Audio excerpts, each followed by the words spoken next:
Hey everyone, this is Michelle over here at Bunebape, and today I'm going to be going over the final planned forestry update. If you have not been staying updated the past few months and don't know anything about forestry, you can check out the videos I made on forestry part 1 and 2 on our channel, but keep in mind that some of the things in the video will soon be irrelevant with this upcoming update. A couple weeks ago, the OSRS team put out a blog about wrapping up forestry with some final tweaks and changes, but they're sure to clarify that this is not going to be forestry part 3, these are just some quality of life changes. First things first, let's get into event items. In the blog, they wrote that event items were added to the game to offer a new way of making money via woodcutting. But ultimately, the feedback on these items is that they made a very simple skill unnecessarily complicated and left players feeling like they had to do a lot of prep to efficiently train the skill. Because of this, all forestry event items are going to be removed from the game, meaning you will only need a forestry kit and an axe to spawn any of the events.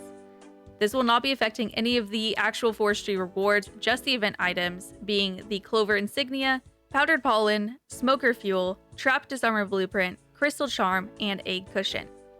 They noted at the end of this section that any event items remaining in the game when this update launches will be converted to gold equal to the average price of the removed item. Moving on to event spawns. The blog notes how the current meta for forestry is to stay in a single world and run around for events, or even get callouts in clan chats to get the best XP and chance at obtaining uniques. The problem with this is that it causes exactly what they wanted to avoid with forestry, people grouping together in small areas rather than spreading around Gilnor. To combat this issue, the way events work is going to be changed. With this update, the chance for an event to spawn will be based on the last 2 trees you chopped within a 3-minute period. Specifically that you chopped, not necessarily the ones that you got logs from, so don't worry if you are lower level. Each tree you've chopped will have a 20 tile radius in which events you can participate in will spawn. If you're within the range, you'll receive the standard full amount of XP, animal infused bark, and unique roll chance that you normally get from forestry events. However, if you aren't within this given range, you still can technically participate in the events, but you will not be benefiting nearly as much. You'll get just 10% of the XP and will not be eligible to get animal infused bark or any uniques. The hope is that with this change, people will be more evenly spread out amongst different trees to keep forestry a game-wide skilling method. Forestry events will also have longer downtime between them, but in exchange for the extra waiting, you will be more likely to collect uniques.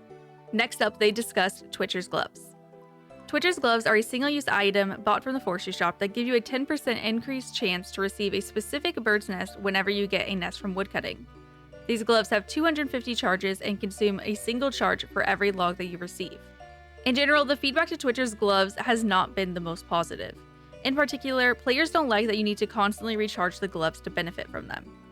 As of this next update, Twitcher's Gloves will be totally reworked to become a single item that don't require charges, and its bird's nest buff will be increased to 20%.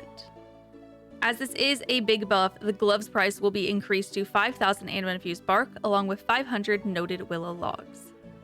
Any old pairs of the gloves will be removed from the game, and you'll be refunded for any that you may have had in your bank at the time of their removal. The final change the team is looking to make is to Artic pine trees. Logs from these trees are required to access some rewards, but as they have very few spawn locations, certain restricted accounts may not be able to access them.